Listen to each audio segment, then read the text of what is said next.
Hello everyone, नमस्कार आप सभी को, जय हिंद। और आपका द फ्यूचर क्रिएटर्स चैनल पे स्वागत है और अभिनंदन है। तो वेलकम है आज के टॉपिक में आप सभी का। और आज हम लोग शुरू करने जा रहे हैं बाल विकास का अध्याय। समझेंगे कि ये क्या है ना।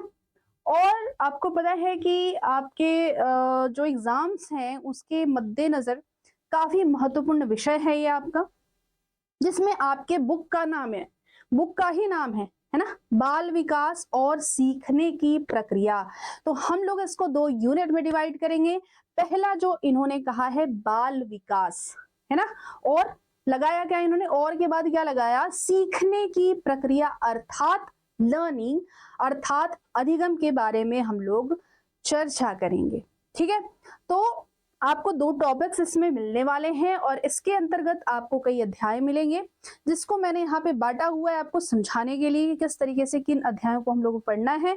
साथ ही याद रखिएगा, मेरे हर क्लास में आपको क्लास के अंत में वो प्रश्न मिलेंगे जिनको मैंने शामिल किया है कि भाई इस टॉपिक से मैंने इतना पढ़ाया और इस टॉपिक से पिछले विगत वर्षों से जो है कुछ प्रश्न आए हुए हैं, वो कैसे प्रश्न पूछे जा रहे हैं इन टॉपिक से, इन विषयों से। ठीक है, तो इसको हम लोग समझेंगे। लेकिन उससे पहले मैं एक बार आपको फिर से परिचित करा देना चाहती हूँ कंटेंट से कि हम लोग क्या क्या पढ़ने वाले हैं इस विषय को लेकर के। मैंने क्या बोला कि हम लोग इस बुक को, यानी आपकी एक विषय है, 8 विषयों में एक विषय आपका होता है बाल विकास का। बाल विकास का शिक्षण जिसे आप कह सकते हो, सीडीपी जिसे कह सकते हैं, चाइल्ड डेवलपमेंट पेडागोजी, जिसमें आप लोग को 2 यूनिट पढ़ना है, 2 इकाई पढ़ना है। एक इकाई में मैंने 3 चैप्टर्स रखे हैं, दूसरी इकाई में मैंने 3 चैप्टर्स रखे हैं। ठीक है, इसको समझेंगे। पहले में हम लोग बाल विकास को पढ़ेंगे। बाल विकास से संबंधित जितने भी विषय हैं वो आपको इन 3 चैप्टर्स में मैंने डिवाइड कर दिया है। पहले यूनिट में फर्स्ट यूनिट बाल विकास का होगा। उसके बाद जो है बाल विकास तो हो गया, बाल विकास हो गया यानी कि आपका डेवलपमेंट हो गया, चिल्ड्रन का डेवलपमेंट हो गया। अब उसके बाद हम लोग सीखने की प्रक्रिया पे उतर आते हैं, अर्थात अधिगम क्या है। अधिगम के जो कुछ सिद्धांत है, कुछ मनोवैज्ञानिकों द्वारा कुछ सिद्धांत दिए गए हैं जिनसे प्रश्न आपके 100% आने हैं। उनसे क्या प्रश्न बनेंगे, किस तरीके से उनको समझना है, उसको लेकर के चलेंगे। ठीक है, उसके बाद जो है आपको लास्ट में थोड़ा सा मैथमेटिकल पोर्शन मिलेगा जिसको स्टैटिस्टिक्स कहते हैं, जो कि सीखने की प्रक्रिया में ही शामिल किया जाएगा। मैं एक बार कंटेंट का जो है कि रिव्यू दिखा देना चाहती हूँ आप सभी को कि हम लोग कैसे लेकर के चलने वाले हैं। लेकिन मैंने इससे पहले आपको दिखाया था, बताया था कि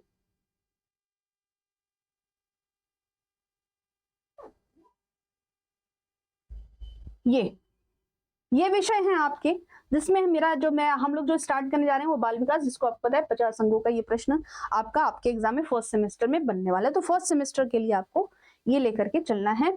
अब आगे हम आते हैं असली मुद्दे पे और अंत तक बने रहिएगा। आज का जो विषय होने वाला है वो आपका क्या है, बाल विकास क्या होता है, बाल विकास आखिर है क्या, बाल विकास का अर्थ क्या है, बाल विकास की परिभाषाएं कुछ मनोवैज्ञानिकों ने अपने तरीके से क्या दी हुई हैं, इनको समझेंगे। साथ ही बाल विकास की प्रकृति कैसी होती है, उसके गुण कैसे होते हैं। ठीक है, अगले क्लास में हम लोग उसके विशेषताओं को पढ़ेंगे। साथ ही जैसे कहा जाता है बाल मनोविज्ञान के जनक जीन पियाजे को पढ़ेंगे और इनके दिए हुए संज्ञानात्मक विकास के जो 4 प्रमुख चरण हैं उनको देखते हुए समझते हुए चलेंगे, क्योंकि प्रश्न 100% बनने वाले हैं। साथ ही जितने भी आपके टेट के एग्जाम्स होते हैं, चाहे वो स्टेट टेट्स के एग्जाम हो या फिर आपके सेंट्रल टेट हो, उसमें प्रश्न 100 पे। तो ये नोट्स जो आप बनाइएगा, जो भी नोट्स आप बनाएंगे उसको बहुत संभाल के रखना। मैं दावा करती हूँ कि इसमें 70 to 80% क्वेश्चन आपके फंसने तय हैं।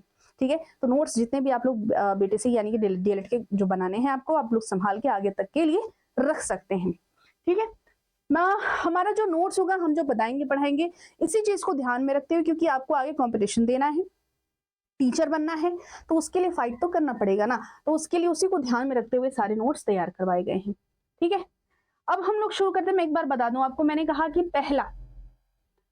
पहला जो है आपका, मैंने बताया कि इकाई 1 एक बार मैं रिव्यू दे देना चाहती हूँ, कंटेंट का रिव्यू दे देना चाहती हूँ। इकाई 1 में हम लोग बाल विकास पढ़ेंगे और इकाई 2 में हम लोग पढ़ेंगे सीखने की प्रक्रिया। 2 इकाई पढ़ेंगे, 2 यूनिट पढ़ेंगे, ठीक है। आपने बुक्स वगैरह में बचपन से ही पढ़ते आ रहे होंगे, आपको पता ही होगा। यूनिट्स में डिवाइड होता है, यूनिट के अंदर जो है कि आपके चैप्टर्स होते हैं और चैप्टर्स के अंदर जो है टॉपिक्स और उसके अंदर सब टॉपिक्स होते हैं। यही होता है ना, ऐसे ही पढ़ते हैं ना। तो हम लोग यूनिट फर्स्ट में बाल विकास पढ़ेंगे, चाइल्ड डेवलपमेंट पढ़ेंगे। अब चाइल्ड डेवलपमेंट में क्या क्या पढ़ेंगे? पहले अध्याय में पहला अध्याय होगा बाल विकास और उसकी जो अवस्थाएं होती हैं इसके विषय में पढ़ेंगे। तो 3 प्रमुख अवस्थाएं हैं, इसके विषय में हम लोग को पढ़ना है, ठीक है। उसके बाद जो है आपका इसी में जो है बाल विकास की अवस्थाएं, शैशवावस्था, बाल्यावस्था और किशोरावस्था को हम लोग को पढ़ना होता है। साथ ही बाल विकास के आधार, अब ये इसके अंदर के टॉपिक्स हो गए, इस चैप्टर के अंदर के टॉपिक्स हो गए। इसको मैं 1 बाय 1 करके दिखाऊंगी, लेकिन उससे पहले मैं सारे चैप्टर्स आपको दिखा दूं। फिर हम लोग अध्याय 2 में प्रवेश करेंगे, जिसमें हम लोग विभिन्न अवस्थाओं में विकास को लेकर के पढ़ेंगे, परिभाषा में शामिल करते हैं। तो यही शामिल करते हैं जो शारीरिक, मानसिक, क्या है चाइल्ड डेवलपमेंट, बाल विकास है क्या? यह एक ऐसा प्रोसेस है, ये एक ऐसी प्रक्रिया है जिसके अंतर्गत कौन सी अवधि शामिल है? शारीरिक विकास की अवधि शामिल है, मानसिक विकास की अवधि शामिल है, अर्थात संवेगात्मक विकास की, ठीक है। और आपका जो है भाषाई विकास का जो शामिल है, भावनात्मक विकास शामिल है ना, इमोशनल डेवलपमेंट जिसे कहा जाता है, इसकी अवधियां शामिल होती हैं इस प्रोसेस के अंतर्गत, इस प्रक्रिया के अंतर्गत। कब से कब तक एज की है? तो आपकी जो बर्थ से लेकर के, जन्म से लेकर के जो आपकी किशोरावस्था की प्रारंभिक अवस्था है, वहीं तक चेंजिंग होती है। किस चीज की चेंजिंग होती है? आपके ग्रोथ की चेंजिंग होती है। कौन से ग्रोथ की होती है? जो आपका इंटेलेक्चुअल है, जो आपका बायोलॉजिकल चेंजेस है, ये इसके अंतर्गत हम लोग पढ़ते हैं, है ना, इन्हीं को पढ़ते हैं ना।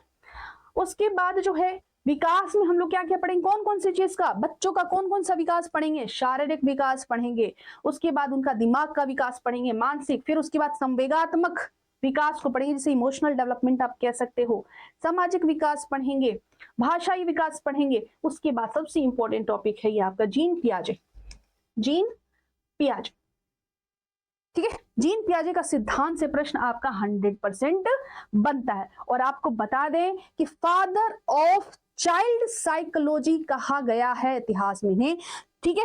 इन्हें क्या बोला गया है?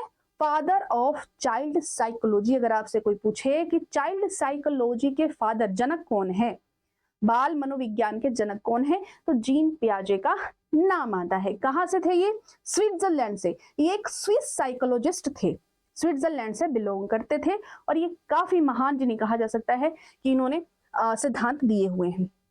उसके बाद बुद्धि, बुद्धि परीक्षण, बुद्धि लब्धि और सृजनात्मकता पढ़ेंगे इस विषय में, इस अध्याय में। उसके बाद अध्याय 3 आपका व्यक्तित्व और वैयक्तिक भिन्नता। एक प्रश्न, 2 प्रश्न आपसे पूछेगा ही पूछेगा, जिसमें आपको पर्सनालिटी के बारे में पढ़ना है, इंडिविजुअल डिफरेंस के बारे में पढ़ना है, कल्पना के बारे में पढ़ना है, चिंतन तर्क के बारे में पढ़ना है। ये आपका तीसरा अध्याय। उसके बाद दूसरी यूनिट शुरू होती है हमारी। दूसरी यूनिट के अंतर्गत कौन कौन से चैप्टर आएंगे? पहला चैप्टर हो गया अधिगम का अर्थ और सिद्धांत पढ़ेंगे, जिसमें कई वैज्ञानिकों ने जो है कि सिद्धांत दिए हैं। Thorndike, Pavlov, Skinner, Kohler, Vygotsky, Bruner के सिद्धांत इसमें शामिल किए गए हैं। कोहलर नहीं है क्या? है, ठीक है। तो ये हो गए। और सबसे इंपॉर्टेंट टॉपिक आपका सीखने का वक्र क्या होता है? कर्व, कर्व, ठीक है। ग्राफ में कर्व शो करना है, तो इसको हम लोग सीखेंगे। उसके बाद सीखने का पठार क्या? एक समय आने के बाद जो है कि पठार बनना शुरू हो जाता है, हमारे पढ़ने का मन नहीं करता है, इस विषय को पढ़ेंगे। अधिगम का स्थानांतरण क्या है? इसको पढ़ेंगे। ट्रांसफर ऑफ लर्निंग कहा जाता है, बहुत शानदार टॉपिक है। अध्याय 5 में अभिप्रेरणा पढ़ेंगे। मोटिवेशन क्या होता है? बच्चों को कैसे मोटिवेट करें एजुकेशन की ओर, या फिर कुछ भी लर्निंग की ओर मोटिवेशन कैसे करें। उसके बाद अटेंशन, इंटरेस्ट, स्मृति और विस्मृति इसमें पढ़ेंगे, इस विषय में, इस अध्याय में पढ़ेंगे। नोट कर लीजिएगा आप सभी। आप लोग नोट्स बनाने से पहले चैप्टर्स को लिख लीजिएगा ताकि आपको समझ हो जाएगा। स्टैटिस्टिक्स में पढ़ेंगे हम लोग सांख्यिकी, आंकड़ा, रेखा चित्रण का अर्थ, परिभाषा पढ़ेंगे, meaning of, definition of graphic representation. आवृत्ति स्तंभाकृति पढ़ेंगे। फ्रीक्वेंसी हिस्टोग्राम कहते हैं इसको, आवृत्ति बहुभुज, फ्रीक्वेंसी पॉलीगॉन कहते हैं इसको। आवृत्ति वक्र पढ़ेंगे, फ्रीक्वेंसी कर्व जिसे कहा जाता है, संचयी प्रतिशत आवृत्ति वक्र कहा जाता है, तोरण जिसे कहा जाता है, क्यूमुलेटिव परसेंटेज फ्रीक्वेंसी बोला जाता है, ठीक है। केंद्रीय प्रवृत्ति का माप पढ़ेंगे, मेजर्स ऑफ सेंट्रल टेंडेंसी पढ़ेंगे। फिर मीन, मीडियन, मॉड को पढ़ेंगे, ठीक है। मध्यमान, मध्यांक और बहुलांक की तुलना करेंगे। डिफरेंस पूछ देता है कभी कभी कि मध्यमान और मध्यांक के बीच अंतर क्या है, या फिर इन तीनों के बीच अंतर क्या क्या है, इनके विषय में लिखिए।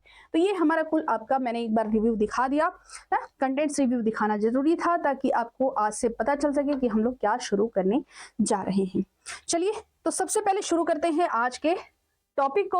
और आज का जो टॉपिक है आपका, वो हम क्या करने वाले हैं, क्या देखने वाले हैं, आपको मैं बता दूं। आज आप लोग का 3 टॉपिक रहेगा। पहला रहेगा हम लोग समझेंगे बाल विकास का अर्थ। क्या समझेंगे? बाल विकास का अर्थ क्या होता है। बाल मनोविज्ञान कहिए, बाल मनोविज्ञान का ही विस्तृत रूप है बाल विकास। किसने कहा है? चर्चा करेंगे, है ना, ठीक है। और उसके बाद क्या, डेफिनेशन को, परिभाषा को पढ़ेंगे। तो सबसे पहले सटीक परिभाषा जो कि आप लिखेंगे, ठीक है। आपको क्या परिभाषा में लिखना है वो हम बताएंगे। उसके बाद अगर आपसे पूछ देता है बाल विकास की परिभाषा, तब उसके बाद कभी कभी दे देता है आपका ऑप्शनल क्वेश्चंस में दे देता, ऑब्जेक्टिव क्वेश्चंस में दे देता है, एक डेफिनेशन दे देगा और वैज्ञानिकों, मनोवैज्ञानिकों का नाम दे देगा कि फला डेफिनेशन किसके द्वारा दिया गया है। जेम्स ट्रेवर के द्वारा दिया गया है, क्रो एंड क्रो के द्वारा दिया गया है, थॉमसन के द्वारा दिया गया है, डॉक्टर परशुराम शुक्ल के द्वारा दिया गया है, किसके द्वारा डेफिनेशन दिया गया है, ऐसे ऑप्शंस दे देंगे। तो इसलिए आपको ऑप्शंस भी समझते हुए चलना है। जैसे अगर थॉमसन की बात करें, थॉमसन नामक कई मनोवैज्ञानिक है, एजुकेशनल साइकोलॉजिस्ट भी हैं, चाइल्ड साइकोलॉजिस्ट भी, बहुत सारे अमेरिकन हैं, बहुत सारे ब्रिटिश हैं। तो थॉमसन का के अकॉर्डिंग जो है उसमें कई लेडीज लोग हैं, है ना। तो उसमें जो है कि कई बार थॉमसन को पूछ देता है कि थॉमसन का, तो थॉमसन यानी कि सही दिशा में बच्चों को जो है कि अगर किसी चीज, किसी प्रक्रिया के द्वारा कुछ सिखाया जाए तो वो जो है कि क्या कहलाता है, वो विकास के अनुरूप चलना शुरू कर देते हैं। चाइल्ड साइकोलॉजी में उनके अनुसार ये इस तरीके का डेफिनेशन है ना। तो ऐसे से डेफिनेशन अलग अलग विचारधाराओं द्वारा, क्रो एंड क्रो के द्वारा। अब क्रो एंड क्रो से आप लोग समझ रहे होंगे, क्रो कौवा मीन्स क्रो क्या, नहीं, ये वैज्ञानिकों का नाम है, ये मनोवैज्ञानिक है, ये अमेरिकी मनोवैज्ञानिक जोड़ा है, दंपति है ना। दंपति कौन है, कह सकते हो कि ये हस्बैंड और वाइफ है, ठीक है। लेस्टर डी क्रो है नाम इनका, और वेलिस वी क्रो नामक 2 पति पत्नी हैं। ये एजुकेटर्स भी हैं, ठीक है, ये एजुकेटर्स हैं और साइकोलॉजिस्ट भी हैं। इन्होंने दे co-authored many books just like child psychology, educational psychology, है ना। इस तरीके से इन्होंने अंडरस्टैंडिंग ऑन ओवर बिहेवियर्स, इन्होंने बहुत सारे बुक्स लिखे हैं। तो नाम मैंने बता दिया, अगर पूछ दिया नाम वगैरह तो आप बता सकते हो, है ना। आइए देखते हैं, शुरू करते हैं। और सबसे पहले शुरू करेंगे और आज का टॉपिक मैं आपको बता दूं तो 3 टॉपिक आज हम लोग कवर करेंगे। कौन कौन सा? पहला टॉपिक, ये 2 टॉपिक आज हम लोग देखेंगे। आज का आप लोग का ये टॉपिक होने वाला है, ठीक। पहला टॉपिक क्या होगा, बाल विकास का अर्थ समझेंगे, अर्थ क्या होता है। दूसरा परिभाषाएं देखेंगे, परिभाषाएं में मैंने बोला कई मनोवैज्ञानिकों का परिभाषा यहाँ पे हम लोग समझेंगे, है ना। उसके बाद बाल विकास की प्रकृति कैसे, नेचर कैसा होता है, नेचर ऑफ चाइल्ड साइकोलॉजी या फिर चाइल्ड डेवलपमेंट, ठीक है, नेचर ऑफ चाइल्ड डेवलपमेंट को समझेंगे। तो 2 टॉपिक आज कवर करेंगे हम लोग, ठीक। बाकी ये टॉपिक्स और भी हैं आपके, बाल विकास की विशेषताएं, बाल विकास के क्षेत्र, बाल विकास की आवश्यकताएं, महत्व। तो ये प्रश्न पूछा है पिछले वर्षों में, प्रश्न इस टॉपिक से पूछा हुआ है। और आज के टॉपिक से क्या पूछा हुआ है वो भी मैं आपको लेकर के आई हूँ, लास्ट में बने रहिएगा। लास्ट बाल विकास के सिद्धांत और शैक्षिक महत्व क्या है, इनसे प्रश्न बने हुए हैं आपके, ठीक है। तो ये टॉपिक्स ओवरऑल कह सकते हो कि बहुत ज्यादा इंपॉर्टेंट है, ठीक।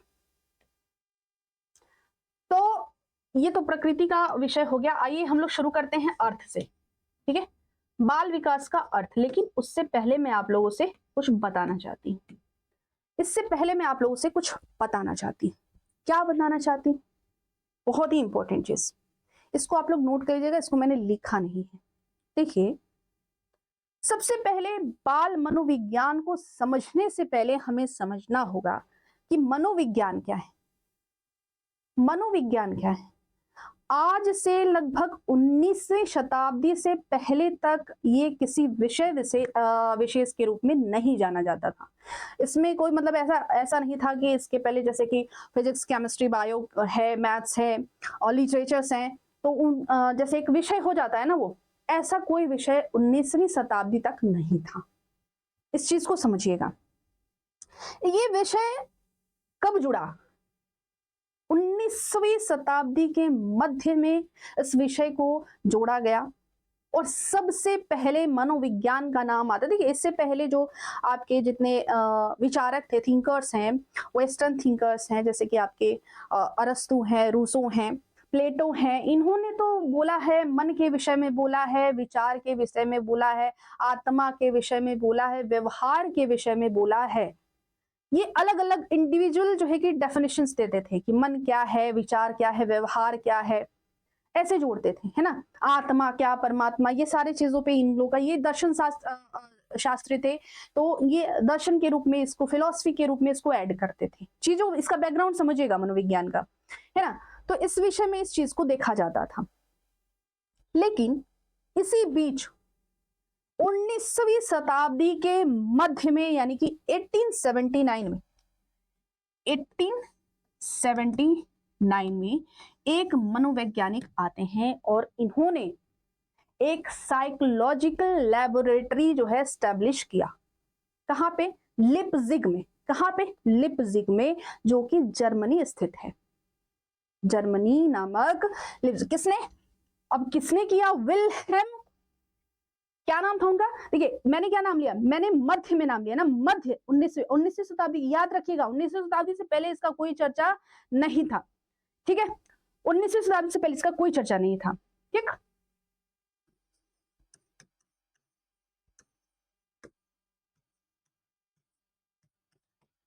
हिंदी में लिखेंगे तो इस तरीके से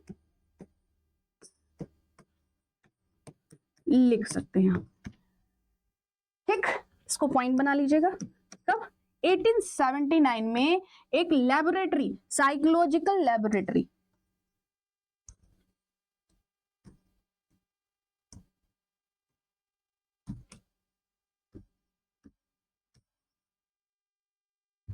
ठीक है, स्टैब्लिश की गई। कहां स्टैब्लिश की गई? तो इसको लिप्जिग में। कहां पे स्थित था? जर्मनी। ये क्या था? ये एक लैबोरेटरी थी, ठीक है। ये एक लैबोरेटरी थी और एक विषय के रूप में मनोविज्ञान सामने आने लगा। तब इसको क्या नाम दिया गया कि ये क्या है? साइंस ऑफ माइंड है। क्या बोला गया? साइंस ऑफ माइंड बोला गया इसको। तो अगर पूछे कि father of psychology, father of psychology कौन है? किनका नाम आएगा? विल्हेम वुंड का नाम आएगा, ठीक है। इन्होंने 1879 में जो है कि एक लैबोरेटरी बनाई थी। क्लियर है? अब जो है इसके बाद क्या होता है? अब बात आती है, देखिए साइकोलॉजी तो हो गई, अब साइकोलॉजी में तो सबकी साइकोलॉजी हो गई ना। एक जन्म लेते हुए बच्चे से लेकर के एक बूढ़ा, मरता हुआ व्यक्ति भी जो है उसके अंदर भी साइकोलॉजी को पढ़ा गया। अब साइकोलॉजी तो सबकी हो गई, सारे जितने भी जीव है ना, चेतन है, तो उनके सारे की साइकोलॉजी हो गई, ठीक। जैसे कि डार्विन का नाम लिया जाए, चार्ल्स रॉबर्ट डार्विन की, तो इन्होंने क्या किया था? इन्होंने भी तो अपनी जो है कि चीजों को बताया, विकास। ये क्या थे? नेचुरलिस्ट थे, जियोलॉजिस्ट थे, बायोलॉजिस्ट थे, चार्ल्स डार्विन, है ना। इन्होंने भी जो है कि अपनी चीजों को बताया। तो ये अपने बच्चे पे ही जो है कि वो किए थे, रिसर्च किए थे, है ना। और बड़े बड़े यात्राओं पे जाते, समुद्री यात्राओं पे जाते, वहां पे चिड़ियों को देखते, पक्षियों को देखते, और उसके अनुसार जो है इन्होंने ही बताया, चार्ल्स डार्विन ने ही बताया कि भैया हमारा जो विकास है, हमारा जो शारीरिक ह्यूमन बीइंग का है विकास जो है, वो हमारे पूर्वजों से आया। हमारे जो आदि मानव हम पढ़ते हैं ना, आदि मानव कि हमारे पूर्वज बंदर थे, वो इन्हीं के देन है। चार्ल्स डार्विन साहब ने बताया था कि, क्योंकि इसके बाद इन पे खूब हंसा गया, इन पे बहुत सारे जोक्स बनाए गए, न्यूज़पेपर में इनको जोक बना करके बंदर का वो दे करके, इमोजी दे करके जो है कि पेपर में निकाल दिया, खूब मजाक उड़ाया गया था उस वक्त जिस समय डार्विन ने इस चीज की चर्चा की थी। लेकिन बाद में जो है आज हम पढ़ते हैं इसी चीज को कि हमारे जो पूर्वज हैं वो बंदर हैं, इन्होंने ही खोज की थी, ठीक है। इन्होंने ही बताया था, चार्ल्स डार्विन ने ही बताया था। अच्छा, इनकी एक पुस्तक पूछता है, कई बार एग्जाम में पूछा, कई टेट एग्जाम में पूछा हुआ है कि इनकी एक किताब लिखी गई थी, on the origin of species. इसको साइड में कहीं लिख लीजिएगा आप लोग, ओरिजिन ऑफ स्पेसिस। ये किताब लिखी गई थी इनके द्वारा, चार्ल्स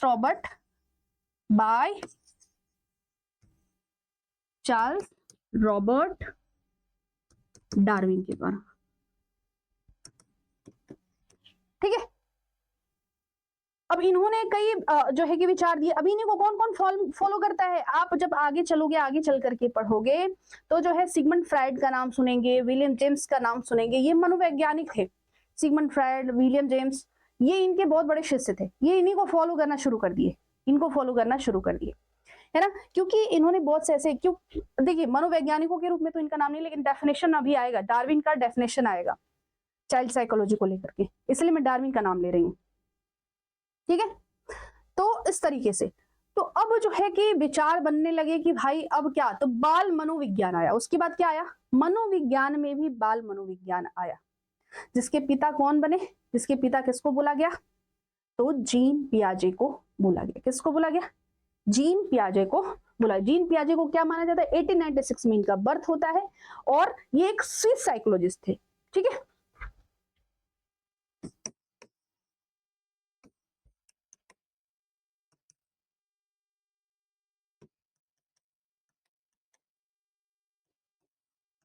ये पूरा नाम है इनका, इन्हें शॉर्ट में जीन पियाजे बोला गया, शॉर्ट में जीन पियाजे बोला गया। ठीक है, याद रखिएगा, स्विट्जरलैंड से थे। ठीक है, और फादर ऑफ चाइल्ड साइकोलॉजी कहा गया इन्हें। क्या बोला गया? Father of child psychology.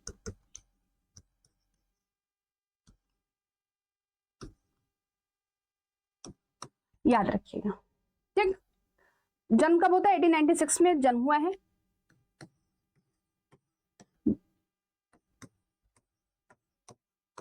ठीक है, इनका पूरा नाम याद रख लीजिए, जीन विलियम फ्रिट्ज पियाजे। लोग शॉर्ट फॉर्म में जीन पियाजे करते, या फिर पियाजे का सिद्धांत ऐसे बोलते, पियाजे का सिद्धांत इस तरीके से बोला जाता है। तो ये कुछ पॉइंट्स है, आप लोग साइड में नोट कर लिए, क्योंकि इसको मैंने बनाया नहीं। ठीक है, अब बात करेंगे, अब असली मुद्दे पे आते हैं, अब असली मुद्दे पे आते हैं। अब समझेंगे बाल विकास है क्या। सबसे पहले तो याद रखिए, बाल विकास से पहले इसे बाल मनोविज्ञान कहा जाता था। क्या कहा जाता था? बाल मनोविज्ञान कहा जाता था। बाद में जो है अब चल करके जो है अब इनको क्या बोला जाने लगा? बाल विकास बोला जाने लगा। ठीक, तो ये है क्या, सबसे पहले समझेंगे। तो भाई ये जो है जन्म से लेकर के किशोरावस्था के प्रारंभिक अवस्था तक जो हमारे अंदर बायोलॉजिकल, है ना, जिसे जैविक बोल सकते हो, जैविक, ठीक है, और बौद्धिक, बौद्धिक यानी कि इंटेलेक्चुअल, ठीक, जो परिवर्तन होता है उसी का अध्ययन है, उसी की स्टडी है। किस चीज की? जो बायोलॉजिकल और इंटेलेक्चुअल चेंजिंग होती है। कब से कब तक? कब से कब तक? जन्म लेने के बाद से, जन्म लेने के बाद से लेकर के किशोरावस्था की जो एडोलेसेंस एज होता है, जो प्री एडोलेसेंस एज होता है, वहां तक की अवस्था तक के बीच में जो चेंजिंग होती है, किस चीज की चेंजिंग? जो आपकी जैविक चेंजिंग। जैविक चेंजिंग कहने का सेंस है आपका जो बायोलॉजिकल, आपका जो फिगर है ना, होता जाता है ना, बच्चा बड़ा होता है, फिर आपके अंदर बहुत सारे बॉडी में चेंजेस आते हैं। लड़कियों की अलग शारीरिक संरचना बनती जाती है, लड़कों की अलग सुडौल हट्टे कट्टे बनते जाते, दाढ़ी मूछें आने लगती हैं। लड़कों का आवाज मोटा होता जाता है, लड़कियों की आवाज पतली होती जाती है, और बाकी जो शारीरिक चेंजेस, बाल लंबे, पतली कमर, और भी जो शारीरिक संरचनाएं हैं महिलाओं की, वो बदलती जाती है। ये जो चेंजिंग है वो बायोलॉजिकल चेंजिंग हो गई। इंटेलेक्चुअल चेंजिंग कहने का सेंस है बच्चा धीरे धीरे जिद्दी, पहले छोटा था, उसको खिलौने वगैरह की जिद करता था, बड़ा हुआ, धीरे धीरे शांत होना शुरू हुआ, शांत होते होते उसको सामाजिक समझ आ गई, भाषाई समझ आ गई, शारीरिक समझ आ गई, शर्माने आ गया, लजाने आ गया, बात छिपाने आ गया, है ना, मम्मा से दो थोड़ा सा डिस्टेंस, लड़कियां जो है थोड़ा पिता के क्लोज होने लगती हैं, लड़के जो है माता के क्लोज होने लगते हैं, थोड़ा सा इन सब चीजों में चेंजिंग आने लगी। ये सारी जो इंटेलेक्चुअल चेंजिंग होने लगी, तो इसी की जो स्टडी है ना, इसी की जो स्टडी है उसी को बाल मनोविज्ञान या फिर बाल विकास बोला गया।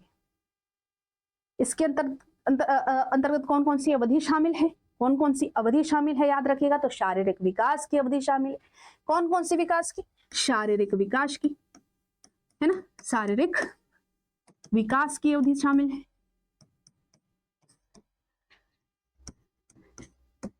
संवेगात्मक, संज्ञानात्मक,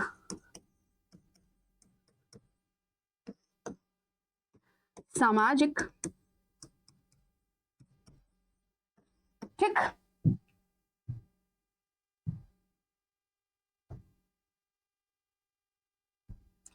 भाषाई, है ना, ये सारे जो है कि चेंजिंग आने लगे, ये चेंजिंग। तो इसकी जो अवधि है इसको डेफिनेशन के रूप में रखा गया, इसको परिभाषा के रूप में रखा गया कि इसके भी ये जो समझ बढ़ने लगी ये इसके क्या हो गए, परिभाषा में शामिल किए। तो बाल विकास की परिभाषा क्या है, यह एक प्रकार की ऐसी प्रक्रिया है जो किस अवधि को शामिल करती है, शारीरिक विकास की अवधि को शामिल करती है, संवेगात्मक, संज्ञानात्मक, सामाजिक, भाषाई विकास के अवधि को शामिल करती है। तो ये परिभाषा में शामिल। आइए हम वन बाय वन करके, ये समझाने के लिए था, आइए विस्तृत रूप से इसको डेफिनेशन के फॉर्म में समझेंगे। ठीक है, तो उम्मीद है बैकग्राउंड वगैरह आपको समझ में आ गया होगा। ठीक, अच्छा एक चीज और याद रखिएगा, एक चीज और पॉइंट लिख लीजिएगा,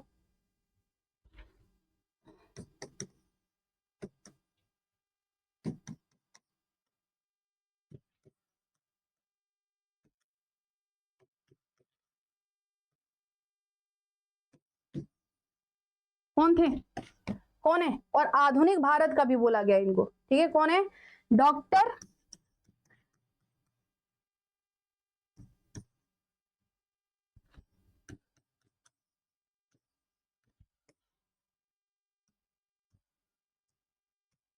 याद रखिएगा, डॉक्टर नरेंद्रनाथ सेनगुप्ता जो है कि इंडियन साइकोलॉजी के पिता कहे गए। ये चाइल्ड साइकोलॉजी की बात नहीं कर रही मैं साइकोलॉजी की बात कर रही। साइकोलॉजी के अंदर आता है आपका बाल मनोविज्ञान, बच्चों का विज्ञान, बच्चों के जो चेंजिंग है, शारीरिक चेंजिंग है, आपके इंटेलेक्चुअल बौद्धिक चेंजिंग है, उसके अध्ययन बाल मनोविज्ञान में शामिल किए गए। मनोविज्ञान तो सबका मनोविज्ञान हो गया, सारे जितने ह्यूमन बींग्स हैं, जितने मानव हैं, जितने चेतन हैं, वो सारे आपके हो गए, है ना।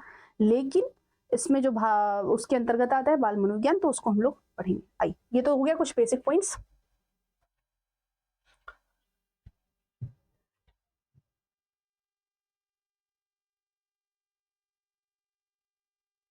तो अगर अर्थ की बात करें कि इसका अर्थ क्या होता है, ठीक है, देखिए इसमें बहुत सारे जो है कि प्रभावकारी कारक हैं जो आपको क्या करते हैं, आपको प्रभावित करते हैं, है ना।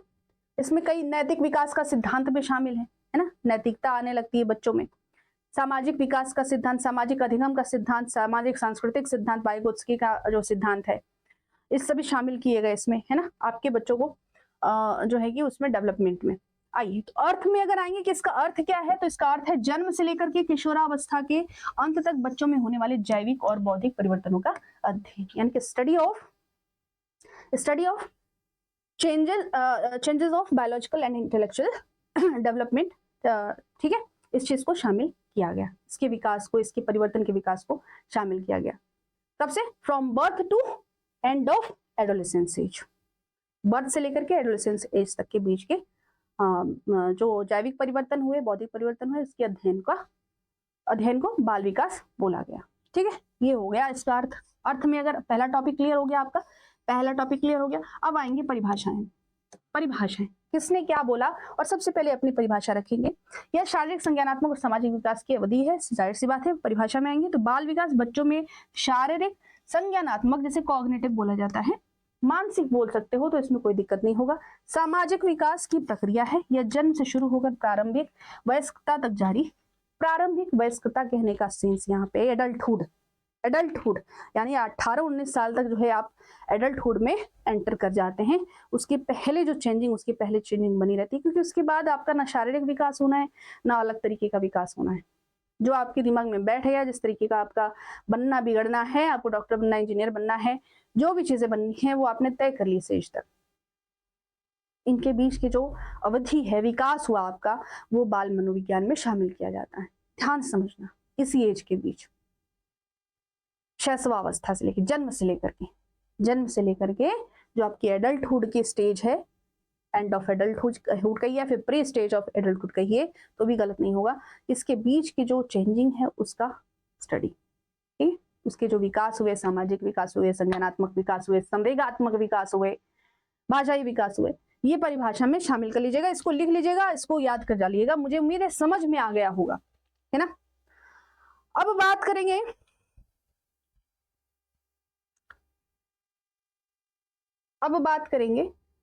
कुछ वैज्ञानिकों ने जो है क्या क्या परिभाषाएं दी हैं। जैसे अगर बात करूं क्रो सर और क्रो मैडम की, ये दोनों हस्बैंड वाइफ हैं, ठीक है, husband wife. Lester D Crow, Lester D Crow ये हस्बैंड जी हैं, ये हस्बैंड जी हैं, एंड वेलिस वी क्रो ये वाइफ है इनकी, ये इनकी वाइफ है। ये दोनों मनोवैज्ञानिक हैं, अमेरिका में अमेरिकी मनोवैज्ञानिक हैं। इन्होंने बहुत सारी पुस्तक भी लिखी चाइल्ड साइकोलॉजी पे, है ना, चाइल्ड साइकोलॉजी लिखा, एजुकेशनल साइकोलॉजी लिखा, ठीक, अंडरस्टैंडिंग ओवर बिहेवियर लिखा, कई बुक्स जो है को ऑथर हुआ इनके थ्रू। और ये जो है एजुकेटर्स भी हैं, शिक्षक भी हैं, ये लोग एजुकेटर्स भी हैं, साइकोलॉजिस्ट भी हैं। इन्होंने क्या बताया, इन्होंने बाल विकास की परिभाषा में क्या बताया, किस एज से किस एज को बताया, गर्भकाल के प्रारंभ से बताया, किशोरावस्था की प्रारंभिक अवस्था तक के बीच जो परिवर्तन होते हैं वो आपके बाल विकास में शामिल किए जाते हैं। इनका कहना, दोनों पति पत्नी का कहना था, ठीक है, क्या कहना था कि जो गर्भकाल के प्रारंभ से जो चेंजिंग होती है, उसके बाद जो किशोरावस्था की प्रारंभिक अवस्था होती है, उसके बीच की जो है चेंजिंग जो होती है क्या कहलाती है। बाल मनोविज्ञान वह वैज्ञानिक अध्ययन है जो व्यक्ति के विकास का अध्ययन गर्भकाल के प्रारंभ से लेकर के किशोरावस्था की प्रारंभिक अवस्था तक करता है। According to Crow and Crow, child psychology is scientific study of the individual from his parental beginning through the early stage of his adolescent development. ठीक है, ये क्रो एंड क्रो का कहना था, ठीक। उसके बाद जो है थॉमसन, थॉमसन, एक थॉमसन का भी नाम आता है, एक थॉमसन अलग हुए, ये थॉमसन अलग हुए, ये थॉम्पसन है, पी लगा हुआ है इनके नाम में, इनके नाम में पी लगा हुआ है, याद रखिएगा, ठीक है। इन्होंने क्या बोला कि जिस दिशा की ओर आप भेजेंगे बच्चे को विकास के लिए, वो बच्चा वही बनता जाएगा। इनके कहने का पूरा सेंस में बता दे रही हूँ। आइए देखते हैं क्या बोल रहे हैं। बाल मनोविज्ञान सभी को एक नई दिशा में संकेत करता है, एक नई दिशा देता है, ठीक है। याद कर लीजिए, सन की नई दिशा, सन की नई दिशा, ऐसे याद कर लीजिए, इसलिए याद कर लीजिए क्योंकि हो सकता है कि आपका क्वेश्चन पूछ दे, है ना, ऑप्शनल क्वेश्चन आपसे पूछ दे। नई दिशा में संकेत कर, यदि उसे उचित रूप से समझा जा सके तथा उसका उचित समय पर उचित ढंग से विकास हो सके तो हर बच्चा एक सफल व्यक्ति बन सकता है। सही दिशा, मैंने एक ही लाइन बोल दिया। इनका कहना था कि अगर किसी बच्चे को सही दिशा में सही मार्गदर्शन दिया जाए तो वो बच्चा एक सही व्यक्ति बन सकता है, ऐसा थॉमसन का कहना है बाल विकास को लेकर के, कि बाल विकास यही होता है इनके अनुसार, थॉमसन के अनुसार, ठीक है। नेक्स्ट में आइए, जेम्स ट्रेवर। जेम्स ट्रेवर कौन है, तो जेम्स ट्रेवर एक स्कॉटलैंड से बिलोंग करते हैं और ये स्कॉटिश साइकोलॉजिस्ट है जेम्स ट्रेवर, ठीक है। ये क्या बोलते हैं बाल मनोविज्ञान को लेकर के, मनोविज्ञान की इन्होंने कहा कि मनोविज्ञान की ऐसी शाखा है, ये ब्रांच है ऐसा, जिसमें जन्म से लेकर के परिपक्वावस्था, एडल्टहुड, ठीक है, ठीक, परिपक्व अवस्था तक विकासशील मानव का अध्ययन है। विकासशील यानी कि विकास करता हुआ मानव का अध्ययन माना है इन्होंने बाल मनोविज्ञान को, ठीक है। ये किसने बोला, जेम्स ट्रेवर ने बोला, ठीक है। ये जेम्स ट्रेवर का कहना था, ठीक है, याद रहेगा।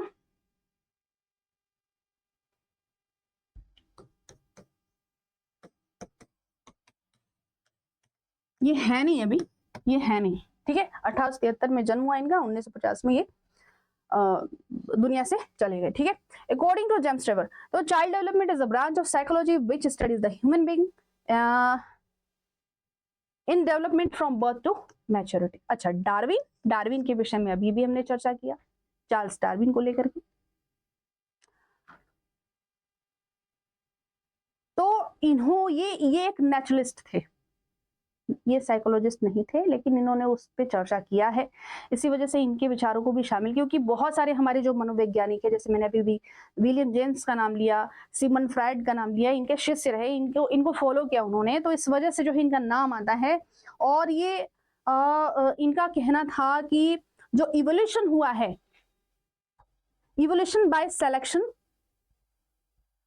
बाय नेचर सिलेक्शन, ठीक है। इनका कहना था कि प्रकृति जो सेलेक्ट करती है आप वही बनते हैं।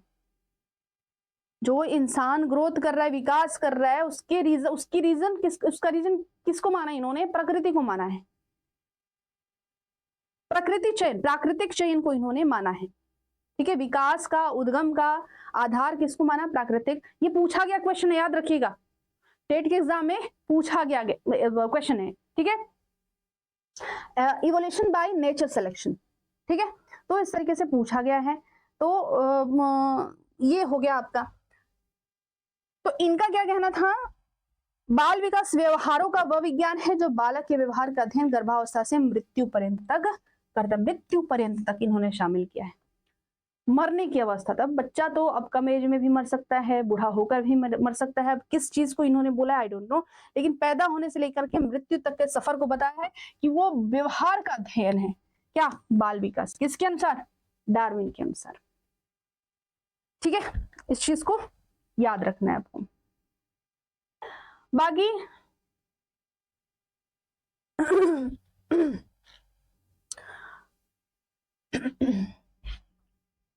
तो ये कुछ मनोवैज्ञानिक हैं। एक और मनोवैज्ञानिक का नाम लिया, भारतीय मनोवैज्ञानिक है, ठीक है। भारतीय मनोवैज्ञानिक है डॉक्टर परशुराम। डॉक्टर परशुराम के अनुसार लिख लीजिएगा इसको अलग से, डॉक्टर परशुराम शुक्ल के अनुसार क्या इन्होंने क्या बोला? इन्होंने बोला कि सामान्य बालक, इन्होंने एक शब्द जोड़ा है, सामान्य बालक के व्यवहारों, विचारों, भावनाओं और क्रियाओं के अध्ययन को बाल मनोविज्ञान कहते हैं। क्या? सामान्य बालक का एक ऐसा शब्द का प्रयोग किया इन्होंने, क्या बोला? सामान्य बालक, इस शब्द का प्रयोग किया। अब ये पागल बालक, दिव्यांग बालक की बात नहीं कर रहे हैं, ये सामान्य बालक की बात कर रहे हैं। कौन कह रहा है? डॉक्टर परशुराम कह रहे हैं। डॉक्टर परशुराम, ये सामान्य बालक के व्यवहारों,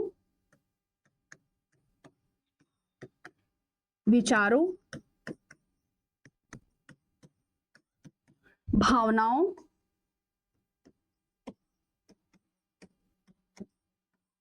एवं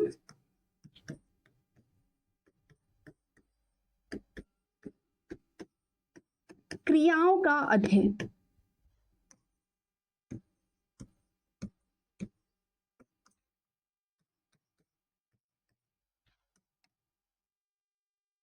ऐसा इनका कहना है। इसको ऐड कर लीजिएगा आप लोग, इसको मैंने ऐड नहीं करा है, ठीक है।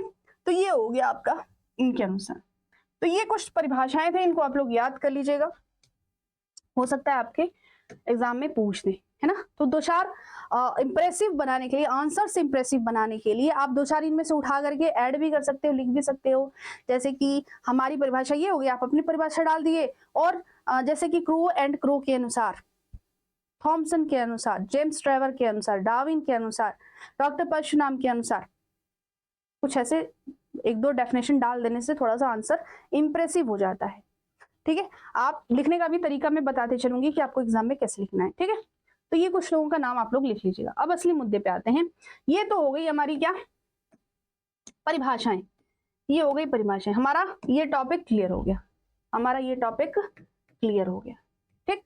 अब आते हैं बाल विकास की प्रकृति। नेचर कैसा होता है, नेचर कैसा होता है, आइए देखेंगे, ठीक है।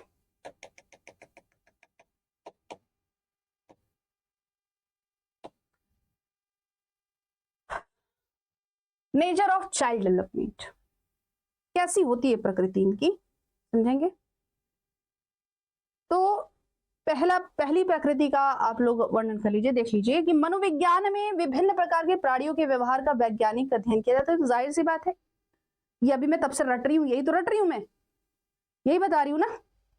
व्यवहार के विविध प्रकार, पक्ष और आयाम होते हैं, ये सबसे पहली प्रकृति होती है।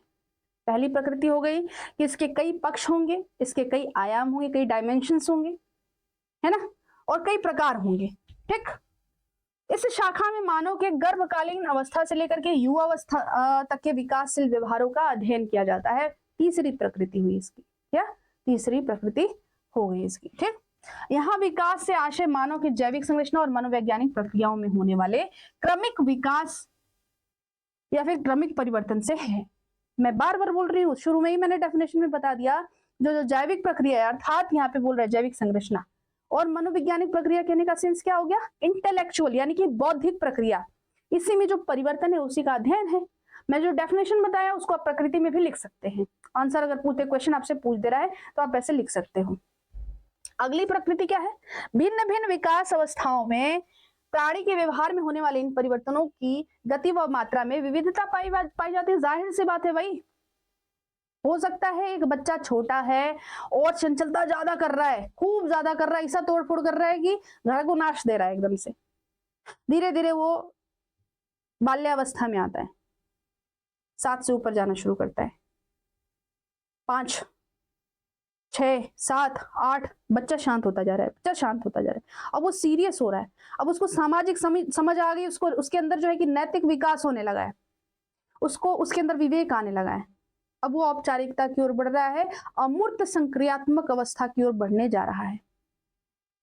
जाहिर सी बात है मात्रा में भी चेंजिंग आई उसकी, है ना, मात्रा में परिवर्तन आया, गति में परिवर्तन आया।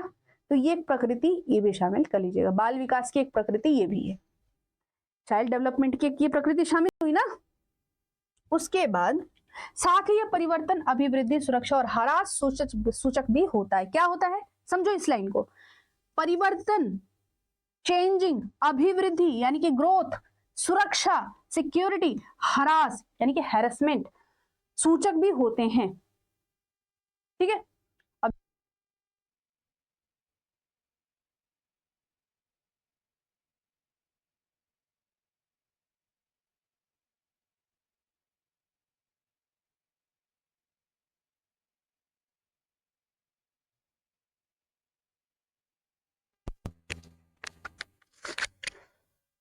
जैसे क्या बोल रहा है, परिवर्तन अभिवृद्धि, परिवर्तन यानी कि चेंजिंग हो रही है, फिर उसके बाद अभिवृद्धि ग्रोथ हो रहा है, सुरक्षा सिक्योरिटी और हैरेसमेंट जैसी चीजें देखने को मिलेंगी। यद्यपि गर्भाधान से लेकर किशोरावस्था तक अधिकांश परिवर्तन वृद्धि के ही सूचक होते हैं, लेकिन अगर हरासमेंट की बात की जाए तो थोड़ी मोड़ी व्यवहार के हरासमेंट की बात की जा रही है यहाँ।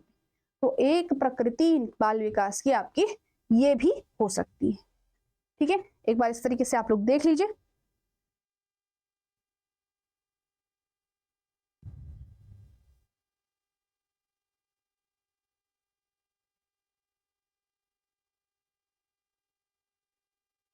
अब जो है अगले में आते हैं, और क्या प्रकृति में शामिल हो सकती है? ये सतत प्रक्रिया होती है। बाल विकास क्या होती है? सतत प्रक्रिया होती है, कंटिन्यूअसली जो है कि प्रोसेस बना रहेगा आपका, रुकेगी नहीं। ठीक है, रुकेगी नहीं, ये एक सतत चलती हुई प्रक्रिया है, निरंतर चलती हुई। बाल विकास जीवन पर्यंत चलने वाली प्रक्रिया है, जो गर्भधारण से लेकर के मृत्यु तक कोई ना कोई चेंजिंग होता रहेगा। स्किन मुरझा जो है कि सिकुड़ता आ जाएगा, तो थोड़ा सा बूढ़ा लेगा, बाल पकेगा, ये सारी चीजें जो है कि सतत प्रक्रिया में शामिल की जाएंगी। क्रमिक और व्यवस्थित होता है। क्या होता है? क्रमिक होता है। जैसे कि एक स्किन टाइट है फिर धीरे धीरे लूज होना, तो एक क्रमिक प्रक्रिया है। ठीक है, और व्यवस्थित प्रक्रिया है। विकास एक व्यवस्थित और क्रमबद्ध तरीके से होता है, जिसमें एक निश्चित क्रम और पैटर्न का पालन किया जाता है। इसमें विशिष्टता होती है, प्रत्येक बच्चा अद्वितीय होता है। हर बच्चे में, हर व्यक्ति में एक क्षमता है, पहचानने की जरूरत है, दिशा की जरूरत है और सही मार्गदर्शन की जरूरत होती है ना। थॉमसन ने क्या बताया अभी? थॉमसन ने बताया ना कि किसी बच्चे को सही मार्गदर्शन दिया जाए, सही दिशा दिया जाए, तो वह एक अच्छा व्यक्तित्व वाला प्राणी बन सकता है। थॉमसन ने कहा ना अभी। तो ये चीजें हैं, और उसके विकास की गति और तरीके से व्यक्तिगत भिन्नताएं होती हैं। ये एकीकृत है, इंटीग्रेटेड है। ठीक है, बाल विकास के विभिन्न पहलू जैसे कि शारीरिक, मानसिक, भावनात्मक, सामाजिक एक दूसरे से जुड़े हुए हैं और एक दूसरे को प्रभावित करते हैं। विभिन्न कारकों से प्रभावित होता है। कौन कौन से कारकों से प्रभावित होता है? इसका चैप्टर भी है, एक चैप्टर में ये एक टॉपिक भी है। ठीक है, कोई भी बाल विकास 2 फैक्टर से प्रभावित है, आनुवंशिकी यानी हेरिडिटी, और दूसरा एनवायरमेंट यानी वातावरण। 2 चीज से प्रभावित भी होता है। ये 2 फैक्टर्स बहुत ज्यादा प्रभाव डालते हैं, है ना। जैसे कि बाल विकास आनुवंशिकी, पर्यावरण, पोषण, सामाजिक सांस्कृतिक कारकों और व्यक्तिगत अनुभव जैसे विभिन्न कारकों से प्रभावित होते हैं। ये पॉइंट तो लिख दोगे ना तो टीचर खुशी के मारे पागल हो जाएगा, टीचर खुशी के मारे पागल हो जाएगा, सच्ची बता रही हूँ मैं। ये पॉइंट जरूर लिखिएगा आप। अगर आपसे कारक पूछे, फैक्टर्स पूछे, प्रकृति पूछे, बाल विकास की अवधारणाएं पूछे, तो इसमें जरूर शामिल, ये तीनों में शामिल किया जा सकता है। ठीक है, उसके बाद जो है आज विशेषताएं भी बता ही दूं क्या आप लोगों को? फिर ये देखिए आज के प्रश्न हैं, आज के जो है प्रश्न हैं।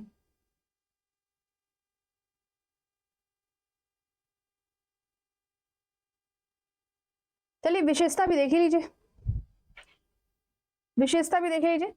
इसकी विशेषताएं क्या है? बाल विकास मनोविज्ञान की एक शाखा है, जाहिर सी बात है ये एक व्यवहारिक विज्ञान है, व्यवहार वाला विज्ञान है। अभी भी मैंने बताया व्यवहारिक परिवर्तन भी होता है, व्यवहार इस पे निर्भर करता है।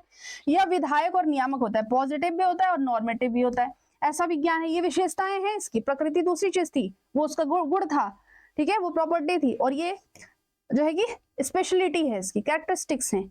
यह बालक के व्यवहार के विभिन्न पक्षों का अध्ययन करता है। इसके अंतर्गत संज्ञानात्मक, संवेगात्मक और क्रियात्मक पक्षों का अध्ययन किया जाता है। संज्ञानात्मक, संवेगात्मक यानी कि कॉग्निटिव डेवलपमेंट और इमोशनल डेवलपमेंट और एक्टिविटी जो है इसका अध्ययन किया जाता है बच्चों का, ये बच्चों का। इसका केंद्र बिंदु बालक होता है, इसका केंद्र बिंदु बालक होता है। इसी पे एक पॉइंट और लिख लीजिए और ब्रैकेट में साइड में लिख लीजिएगा, बाल केंद्रित शिक्षा के जनक किसे कहा जाता है? बाल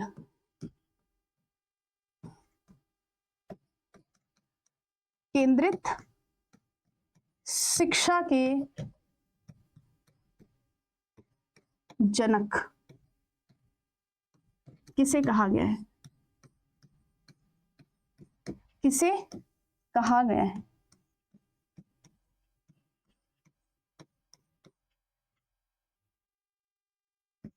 अर्थात चाइल्ड सेंट्रिक एजुकेशन किसे कहा गया है? उत्तर लिखिए, जीन रूसो, जीन रूसो को कहा गया है। ठीक, ये साइड में एक पॉइंट लिख लीजिएगा आप लोग, ठीक है। इसी में चर्चा हुई है, इसमें शिक्षा संबंधी समस्याओं का मनोवैज्ञानिक समाधान ढूंढा जाता है, अधिगमकर्ता के सीखने के अनुभवों की परख करता है। इसके अंतर्गत बालक की प्रतिक्रियाओं, उसके परिणामों का अध्ययन किया जाता है। यह विषय बालकों के व्यवहार को वैज्ञानिक आधार प्रदान करते हैं। ये कुछ पॉइंट्स हैं, इसको आप लोग नोट कर लीजिएगा, ये प्रश्न इनसे बन सकते हैं। बाकी जीन पियाजे का संज्ञानात्मक विकास का चरण जो है वो स्पेशल होगा, उसको हम और अच्छे से पढ़ाएंगे, लेकिन इसका थोड़ा सा हिंट ले लीजिए। जैसे कि पहली अवस्था उन्होंने दी है संवेदी गामक अवस्था, संवेदी गामक अवस्था। ये कितने से कितने अवस्था? ये संज्ञानात्मक विकास का चरण है, किसके द्वारा दिया गया है? जीन फ्रिट्ज पियाजे के द्वारा दिया गया है, ठीक है। ये कितने वर्ष है, कितने वर्ष तक हो गया? 0 से 2 वर्ष, यानी जन्म से लेकर के 2 वर्ष लिख लीजिएगा यहाँ, ठीक है। 0 से 2 वर्ष तक की अवस्था को क्या बोला गया इनके द्वारा?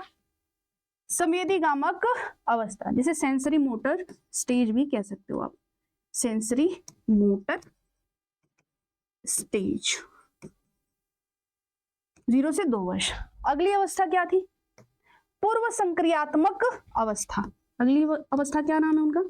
पूर्व संक्रियात्मक अवस्था। कितने से कितने वर्ष तक?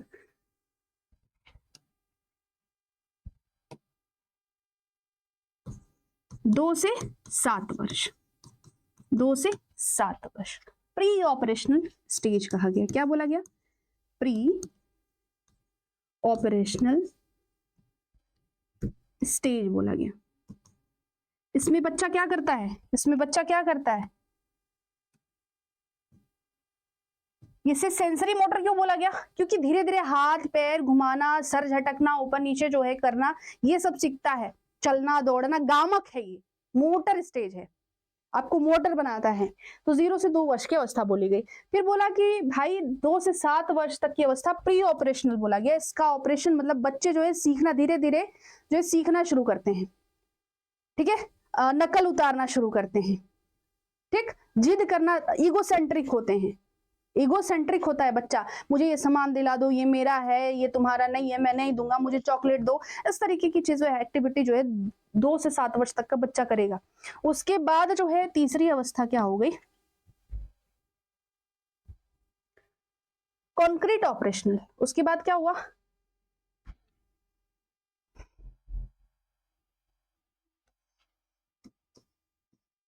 मूर्त संक्रियात्मक।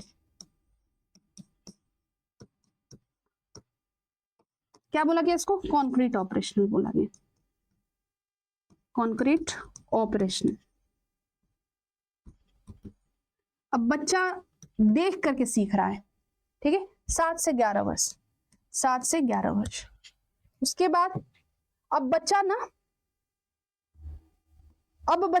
अमूर्त हो गया, अमूर्त हो गया या फिर औपचारिक बोलिए। अमूर्त सोचना, अब कल्पनाएं करने लगा, अब उसके अंदर कल्पना शक्ति आ गई, अब वो सोच सोच करके सवाल को हल करने। अभी तक उसको 2 + 7 दिया जाता था तो 7 जोड़ करके लिख रहा है, और 7 + 2 दिया जाता तो नहीं कर पा रहा है ना। अब वो ये सब कुछ कर पा रहा है। अब वो 7 + 2 बोलिए चाहे 2 + 7 बोलिए, उसको समझ आ गया कि एक ही बात है। अब वो अमूर्त संक्रियात्मक हो गया। अब वो अमूर्त संक्रियात्मक हो गया, जिसे या फिर आप कहिए औपचारिक, औपचारिक स्टेज, औपचारिक अवस्था। ठीक है, फॉर्मल स्टेज कह सकते हो आप, फॉर्मल ऑपरेशन। ठीक है, फॉर्मल ऑपरेशनल एज, ये आपका 11 से लेकर के आगे तक हो जाता है। ठीक है, ये 4 अवस्थाओं का वर्णन किया है। इसको मैं और अच्छे से बताऊंगी, इसके अंदर जाकर के एक एक ऑप्शन, इसके कई भेद भी हैं, उसको हम लोग पढ़ेंगे। ठीक है, तो ये कुछ अवस्थाएं थी। साथ ही आज का क्वेश्चन देख लीजिए। आज के विषय से जुड़े हुए प्रश्न जो विगत वर्षों में आए हुए हैं, जैसे कि एक क्वेश्चन आपका 2017 में ऑप्शनल पूछा गया है, बाल मनोविज्ञान का सर्वाधिक महत्व है किस दृष्टि से है? बाल विकास की दृष्टि से है, बाल शिक्षा की दृष्टि से है, बाल विकास एवं बाल शिक्षा की दृष्टि से, दोनों से है, या फिर बाल समायोजन की दृष्टि से है? उत्तर आपका सबसे परफेक्ट सी वाला हो जाएगा। ठीक है, दोनों को जोड़ता है। अगर ये होता तो ये भी हो जाता, लेकिन आपको ये सबसे परफेक्ट आंसर लेकर के चलना है। 2017 में पूछा गया प्रश्न। बाल विकास से आप क्या समझते हैं, डेफिनेशन देना है यहाँ पे आपको। अब इसी डेफिनेशन में आप जो है कि कई परिभाषा भी दे सकते हो, कई मनोवैज्ञानिकों का नाम लिख सकते हैं। ये 2020 का प्रश्न है, 2020 में आया हुआ क्वेश्चन। बाल विकास के क्षेत्र बताइए, टॉपिक अभी बचा है आपका, इसको मैं कराऊंगी। ठीक है, शिक्षक को बाल विकास का ज्ञान क्यों आवश्यक है, 2 कारण बताइए। 2022 और 2023 दोनों में पूछा गया। इस टॉपिक को मैं और भी अच्छे से बताने वाली हूँ, इसको शामिल करिए। तो इस टॉपिक से लगभग आपको 2 प्रश्न यहाँ पे मिल गए, बाकी इसका हम बताएंगे आपको कल की क्लास में। ठीक है, उम्मीद है काफी आपके लिए हेल्पफुल क्लास है। और इसका पीडीएफ आपके जो बच्चे हमारे एडमिशन ले चुके हैं उनका पीडीएफ जो है कि पड़ जाएगा। फोल्डर अलग से बना रहता है, आप लोगों को एक बार फिर से बता दूं, जो लड़कियां कुछ बोल रही थी आपको नहीं मिल रहा था, फोल्डर के नीचे आप देखो, फोल्डर में एक जो क्लासेस पड़े हैं, क्लासेस के नीचे एक फोल्डर पीडीएफ का है ना। पीडीएफ ओपन करेंगे, सारे पीडीएफ पड़े हुए उसमें। ठीक है, ओपन करके देखिए, उसी वैसे ही फोल्डर में एक ये भी आपको दे दिया जाएगा। ठीक है, तो ये आप लोग नोट्स बना लीजिएगा, प्लस क्लासेस आप लोग जरूर देखें, शेयर ज्यादा से ज्यादा करें, हमारे लिए काफी सहयोग होगा आपके। ठीक है, बाकी मिलते हैं अगली कक्षा में, तब तक के लिए बाय बाय, जय हिंद आप सभी को।